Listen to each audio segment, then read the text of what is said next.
Tonight we're going to discuss a very interesting revelation that has come to light in recent years in archaeology.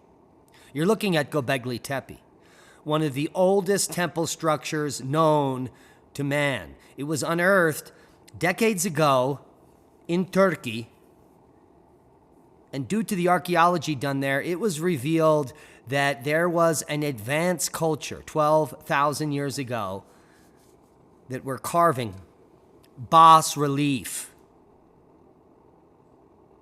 ancient architecture, astronomically placed pillars in these temple structures, well, that are very difficult to fathom. But beyond that, one of the most important revelations is that these sites were purposefully buried. They were buried on purpose to preserve them for future generations. Why? Well, because something catastrophic obviously was afoot, and they were well aware of it. The revelations that an area, one of the most advanced archaeoastronomical sites ever unearthed, dating back 12,000 years, was buried on purpose, wow, is mind-blowing. Because we now know that this is during the Younger Dryas catastrophe, and that the civilizations that were burying these sites on purpose were trying to preserve them because they knew humanity was at risk. And just the other night, we revealed another site.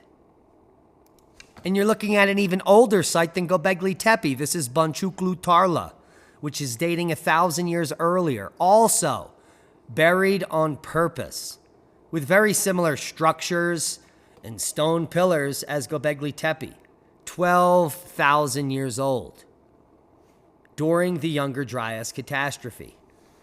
Well, and now, an even more mind-blowing piece to the puzzle, coming out from Robert Schoch and Catherine Ulisse, his wife. This was first posted on the 6th of October of this year, and it is a hypothesis regarding the ancient and intentional burial of Egypt. Now, we know these ancient sites, 12,000 years old, were buried on purpose.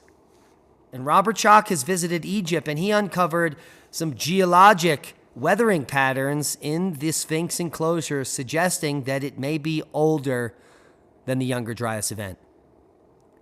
And now, based on field studies and observations by he and his wife, he is concluding that Egypt itself may have been buried at the very same time.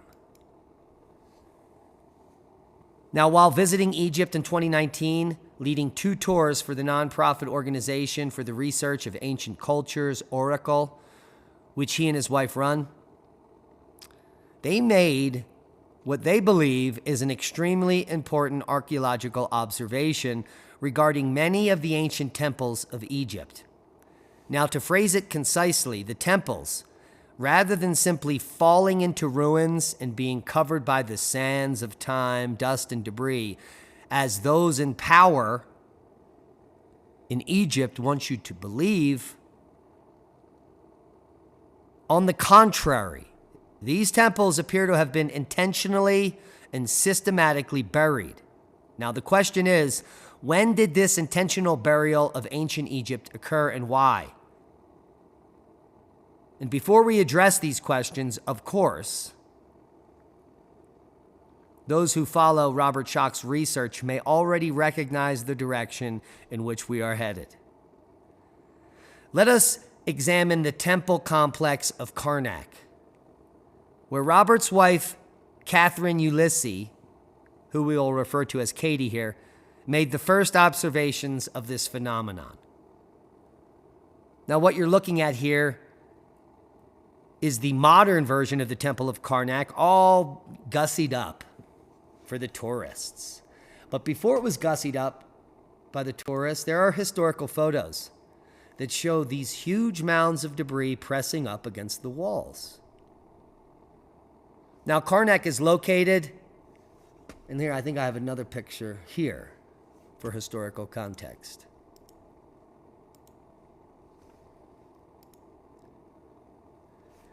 Now, Karnak is located on the east bank of the Nile, and the Karnak religious complex was not a single temple, but a series of temples, halls and enclosures, as well as obelisks, and a sacred lake that were built, modified, added to, and rebuilt, and so on and so forth.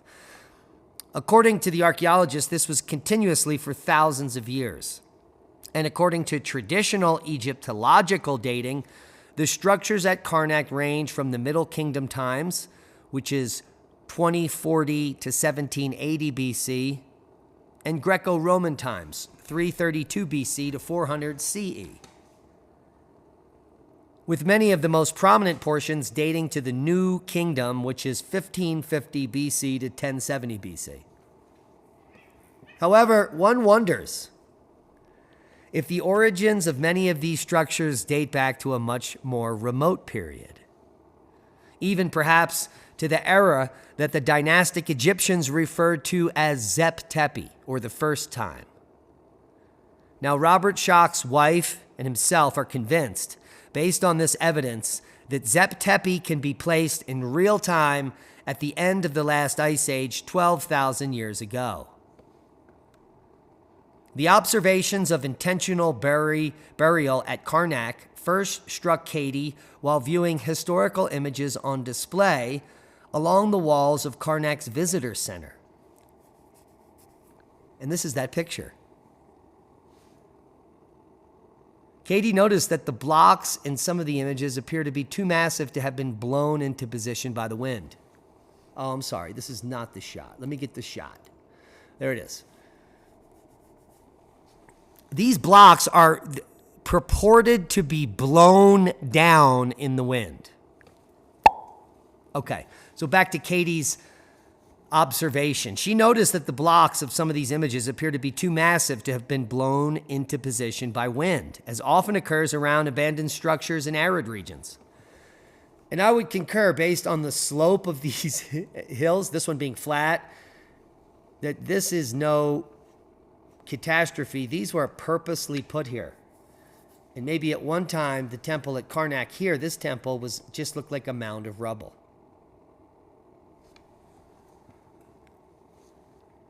So let's continue. Now, the Sphinx enclosure on the Giza Plateau is but one simple example. In just a matter of decades, it will fill with sand if left unattended. And it appears that the loose blocks here were positioned around the temple as if to fortify them.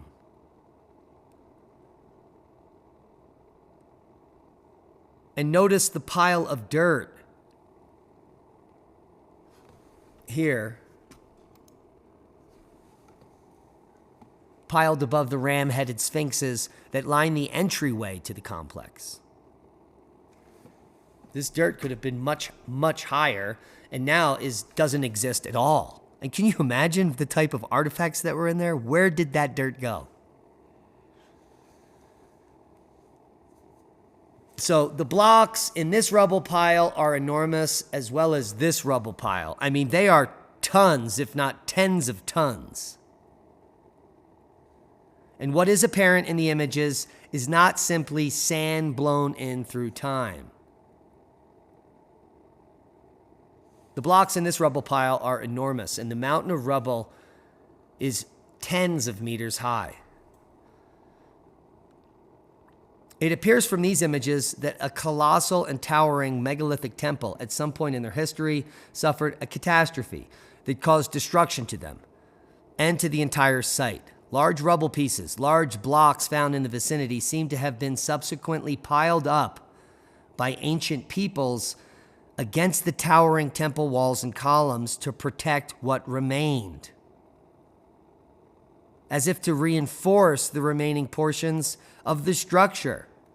Subsequently, dirt, fill, and sands of time filled the smaller gaps and cracks, creating a packed site.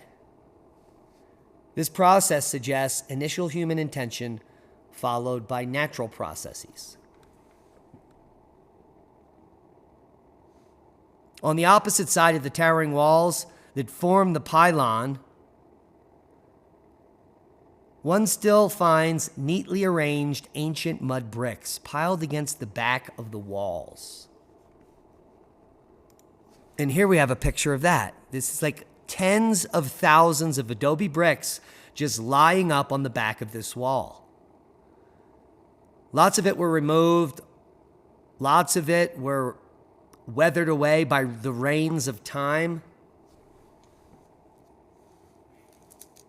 But these neatly arranged ancient mud bricks piled against the back of these walls should leave many people pause. Why are they there? Clearly, they were larger in scope and maybe buried the whole structure.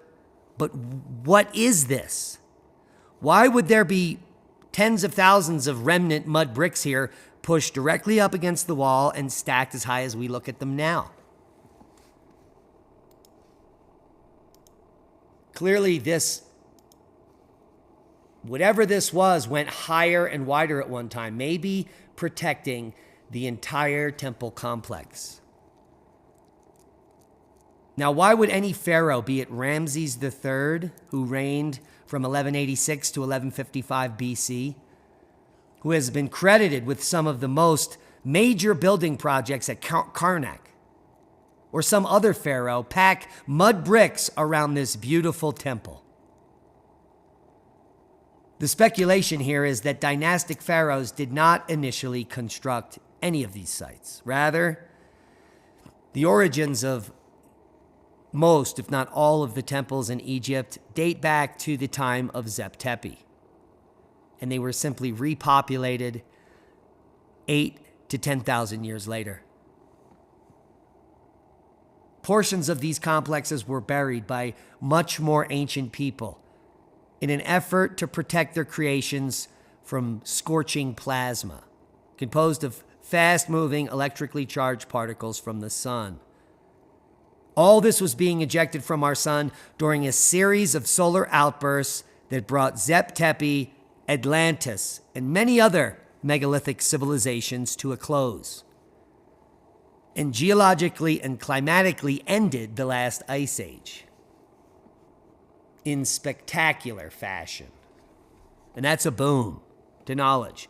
Just a little tidbit to get your senses wet and wild for what's coming this weekend. Full analysis and more breakthroughs on why we've been lied to about almost all ancient archaeology and megalithic sites.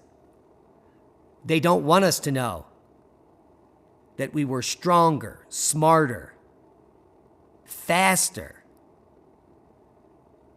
and happier 12,000 years ago. Subscribe to the channel if you haven't. Share this with like-minded people and be safe. We love you. And that's a boom to knowledge. Become a Patreon. Support the work we do.